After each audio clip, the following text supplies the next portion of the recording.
So let's start our today's topic. So yesterday we were discussing about nucleus. We discussed about the number of nuclei per cell, the shape of nucleus, the size of nucleus, right? Now today we are going to discuss the ultrastructure of nucleus. Ultrastructure of nucleus. So what is ultrastructure? Ultrastructure is the structure which is seen under electron microscope. So we will try to see the electron microscopic structure of nucleus. So under an electron microscope, a nucleus appears to be a double membrane bound structure. So it appears to be formed of two membranes. It is covered by two membranes. These two membranes, they are known as the nuclear membranes.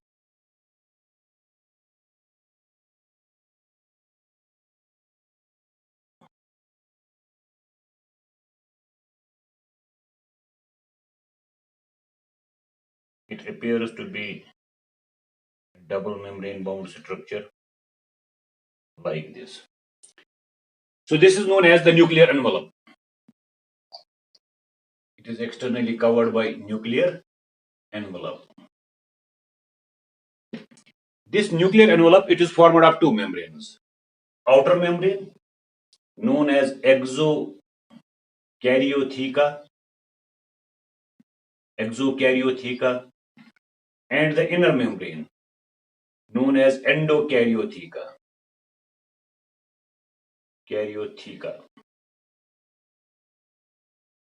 So nuclear envelope, it is formed of two membranes. The outer membrane known as exokaryotheca, the inner membrane endokaryotheca. You can see there are pores in this nuclear membrane. There is a pore. This pore is known as a nuclear pore. There are thousands of nuclear pores in the nuclear envelope. For what purpose these pores are there? These pores are meant for exchange of materials. Some materials go out of the nucleus through these pores, and some materials they move into the nucleus, right? So they are meant for exchange of materials. Through these nuclear pores, substances move out and into the nucleus, right? So this nuclear envelope, it is having nuclear pores in it. These pores, they are guarded by pore complex proteins. Pore complex proteins. Hello. Okay. So these nuclear pores, they have got pore complex proteins at them. These pore complex proteins, they regulate the flow of materials. So this is the external nuclear envelope. Inside this nuclear envelope, there is a fluid. This fluid is known as nucleoplasm. This fluid is known as nucleoplasm.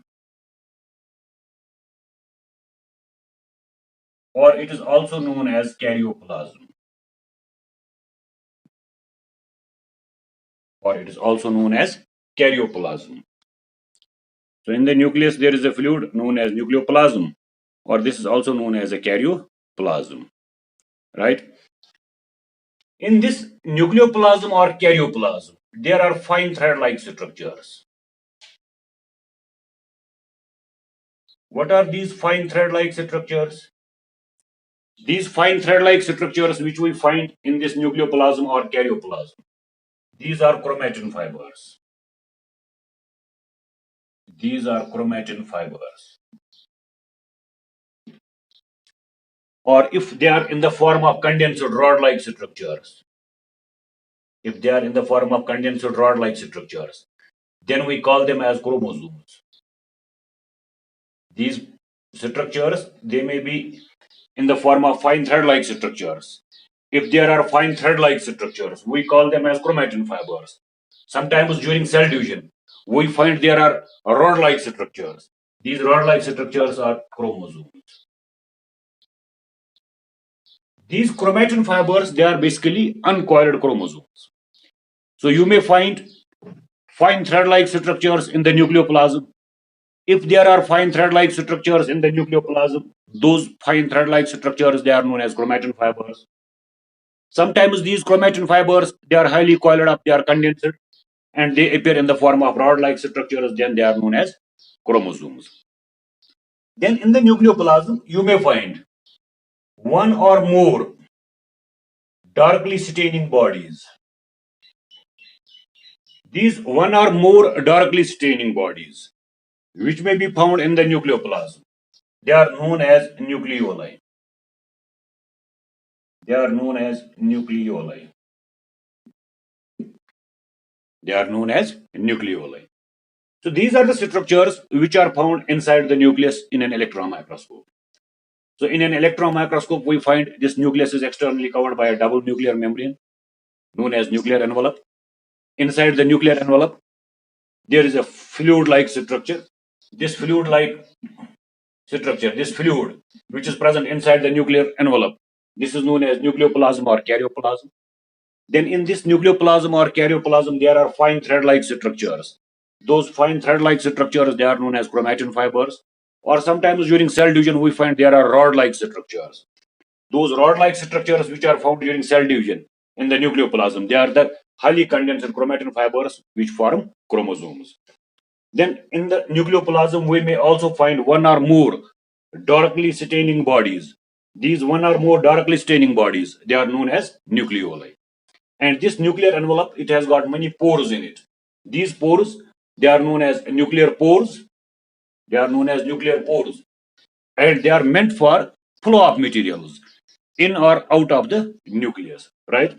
So this is the gross structure of nucleus under electron microscope. Now we have to see what are these chromatin fibers actually. We have to observe these chromatin fibers. These chromatin fibers, as I told you, they are uncoiled chromosomes. They are uncondensed or uncoiled chromosomes. Let us have a look at them. Let's see the nuclear organization. How these chromatin fibers are formed and of what material they are formed.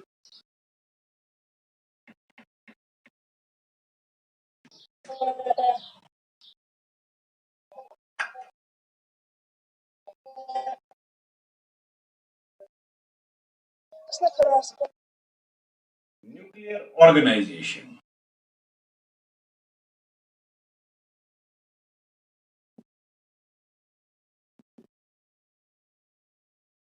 You know, every cell contains genetic material, DNA. Where this DNA is stored?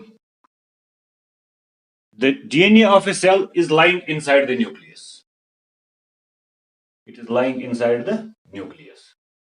You know this DNA is a double helical structure. As I told you, this DNA, it is approximately of 2 meters length inside the nucleus of a cell. This is the DNA. As I told you earlier, this DNA, it is approximately of 2 meter length. And this DNA is contained in nucleus in 46 chromosomes. So yeah, as I told you yesterday, the average diameter of the DNA, average diameter of the nucleus, nucleus of eukaryotic cell is 10 microns. Yesterday we discussed about the average size of the nucleus. The average size of nucleus in eukaryotic cell is 10 microns. Then how it is possible that this DNA of 2 meter length can be adjusted in a nucleus of 10 microns? I told you yesterday that the average size of nucleus of an eukaryotic cell is 10 microns. And I am telling you, in this 10 micron nucleus, there is approximately 2 meter DNA, which is contained in 46 chromosomes. So how this 2 meter DNA can be accommodated in a nucleus of 10 microns? So for that purpose, this DNA, it must get coiled and supercoiled. So this DNA, it first coils around a core particle formed of histone proteins. That core particle of histone proteins is known as histone core, or we call that as histone octamer. histone octamer. So this DNA, it first gets coiled around a protein particle which is formed of 8 histone protein molecules. That protein particle which is formed of 8 histone protein molecules is known as histone core or histone octamer. Octamer means 8. That means this histone core, it is formed of 8 protein molecules. There are 8 protein molecules in a histone core like this, in a histone octamer like this.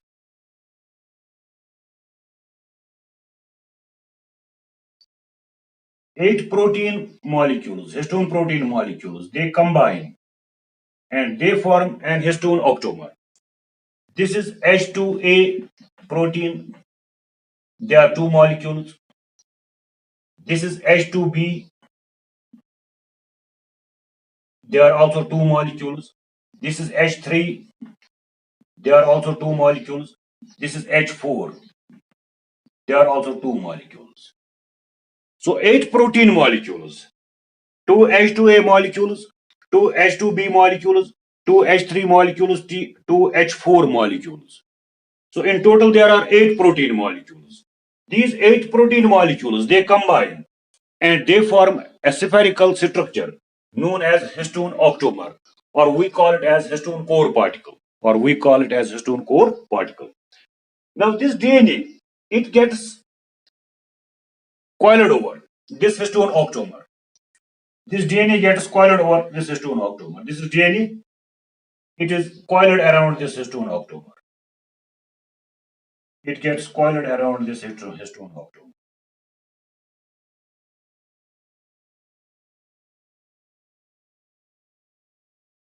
It gets coiled around this histone octamer. This is DNA.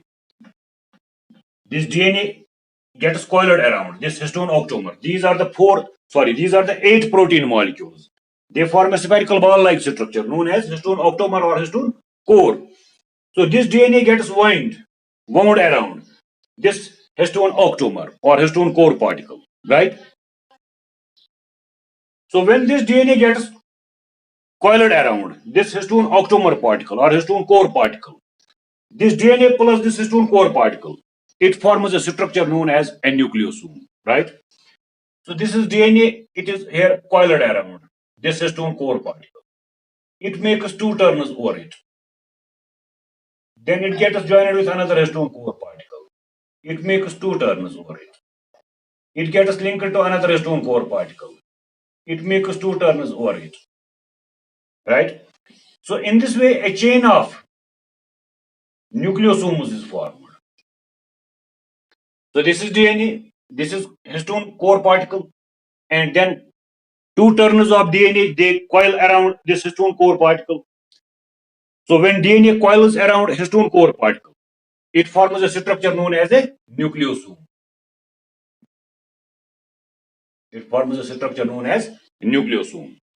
On nucleosome, a DNA makes 2 turns. Then one nucleosome is joined with another nucleosome by a piece of DNA. This piece of DNA, which joins the 2 nucleosomes together, this is known as linker DNA.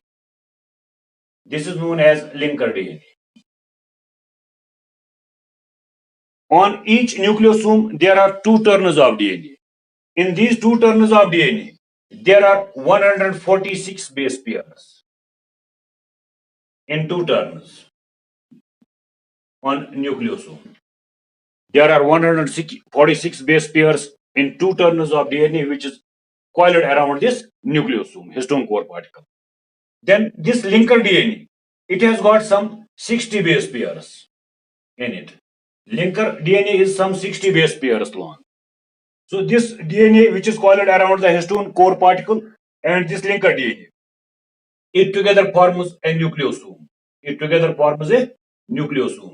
And in a single nucleosome, there are 206 base pairs. So first, the DNA gets coiled around histone core particles to form a nucleosome. How many nucleosomes are now contained? How many base pairs are contained in a nucleosome? There are 206 base pairs in a single nucleosome.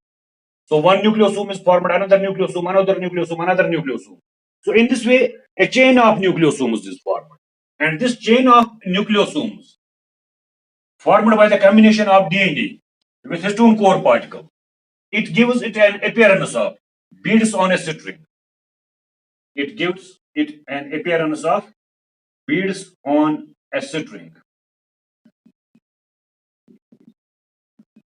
It gives it an appearance of a mala. Mal है ना आसन जो माला गले में पहनते हैं.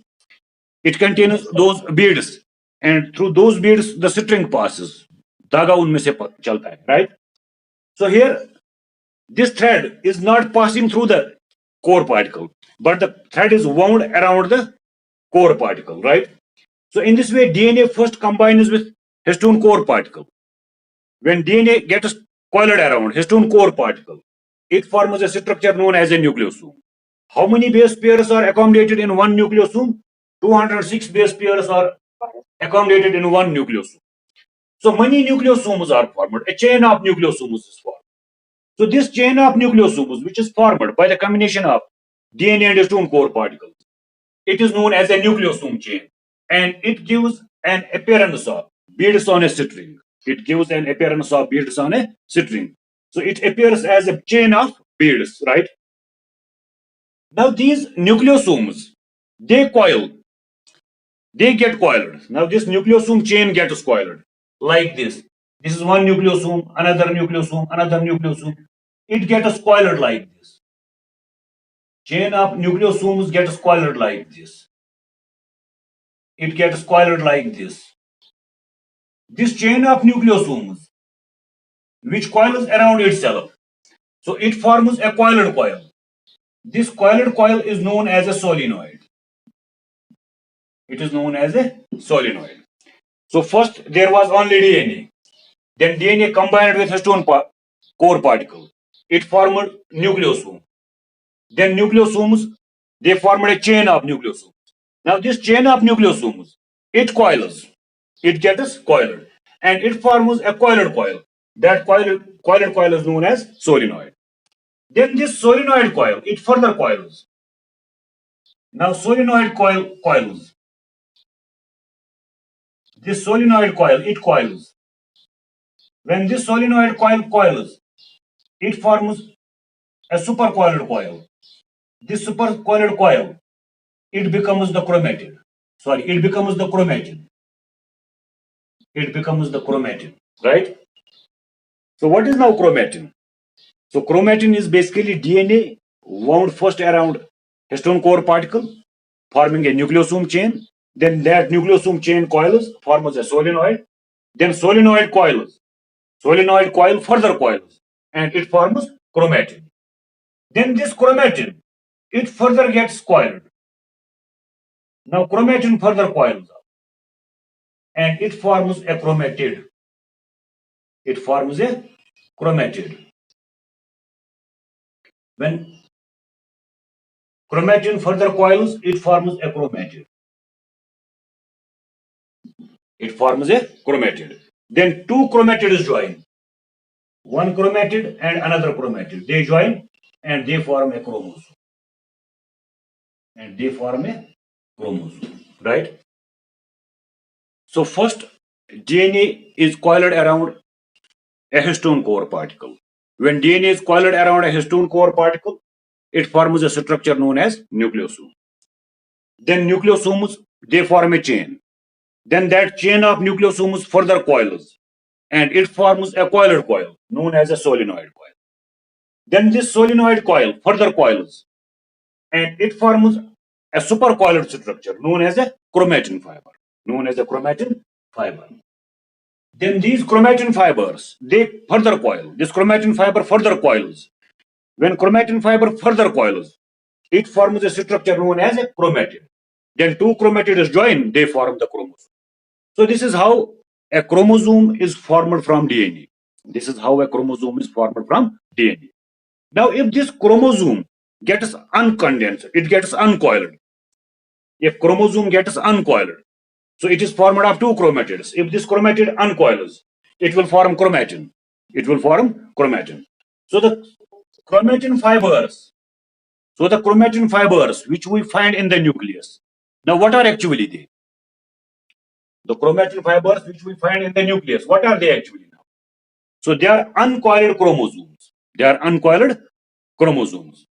So when this DNA, nucleosomes, chromatin, etc., when they coil, they finally form a chromosome. So in the nucleus of the cell, there are 46 chromosomes. But these chromosomes, they are expressing their genes. In these chromosomes is the DNA. For expression, this chromosome must be uncoiled. And when this chromosome is uncoiled, it remains in the nucleoplasm in the form of loose fibers known as chromatin fibers. I hope now you understand what are chromatin fibers. Now I will try to show you it in diagram. I will share my screen with you. In that you may find these chromatin fibers. You see, in this diagram, you can see this is DNA first. Is it visible to you? This is the DNA first. You can see this DNA, it gets coiled around these red colored ball-like structures. What are these red colored ball-like structures? They are the histone core particles. They are the histone core particles. This is DNA. This DNA gets coiled around these red colored ball-like structures. These are histone core particles. You can see around each histone core particle, DNA makes two turns. DNA makes two turns. So this DNA plus two turns which are present on the histone core particle, it forms a nucleosome. Then you can see one nucleosome is joined with another nucleosome. Another nucleosome is joined with another nucleosome. The DNA which is present between two nucleosomes, which joins it. This DNA is known as linker DNA. The DNA which is present between two nucleosomes, which joins it together. This is known as linker DNA. You can see this DNA is held in position by a yellow colored structure.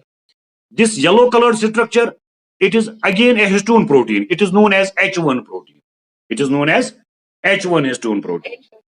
So DNA plus histone octamer, it forms a nucleosome.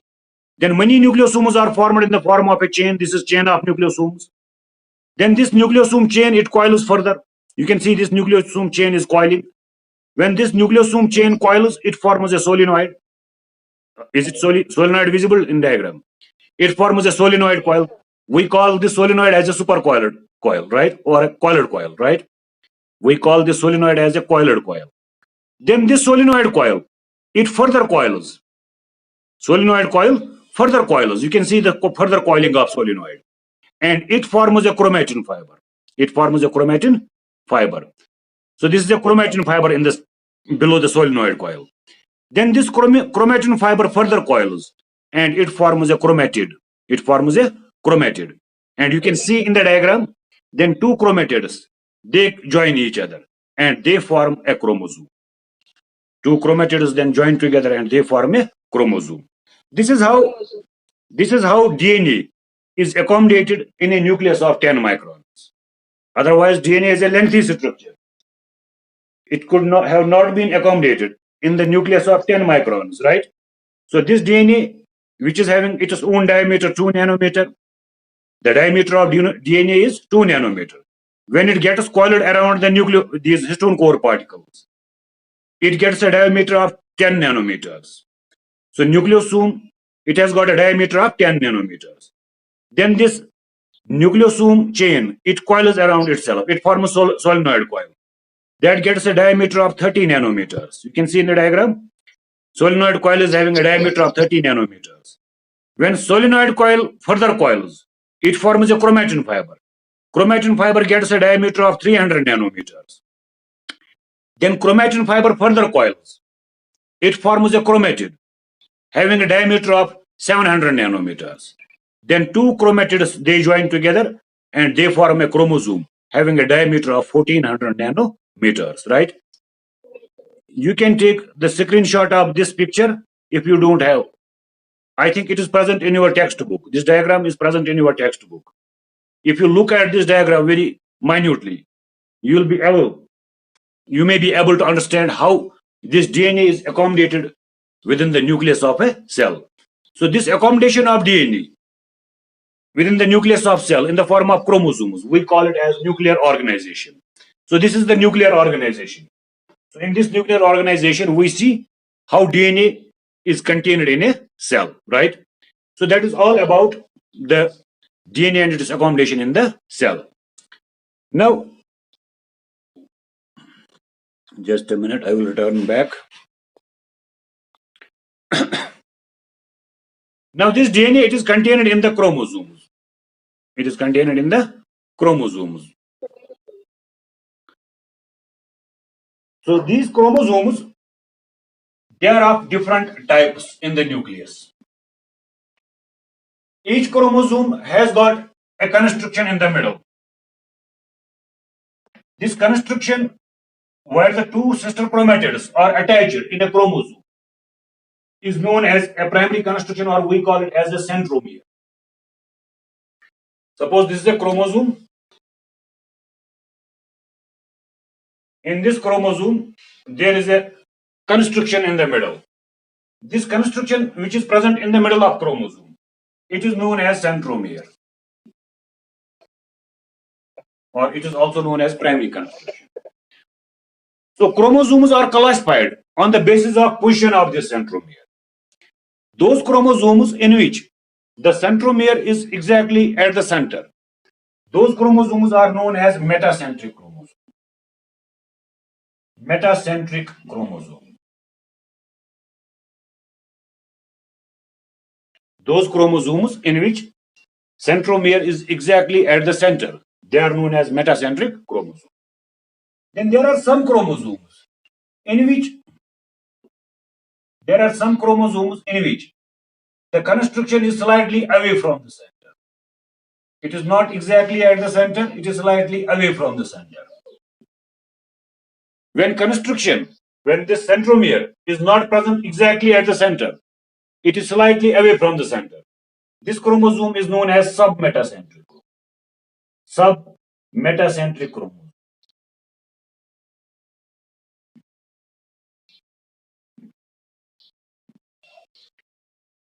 If the primary constriction or the centromere is lying very close to other end of the chromosome, resulting in a very short one arm and very long another arm. This type of chromosome, where one arm is very short and another arm is very long, because the centromere is just near the another pole of the chromosome. This is known as acrocentric. This chromosome is known as acrocentric chromosome. Right? And there are certain chromosomes in which the centromere is present at the extreme end. These chromosomes in which centromere is present at the end, opposite end, they are known as telocentric chromosomes.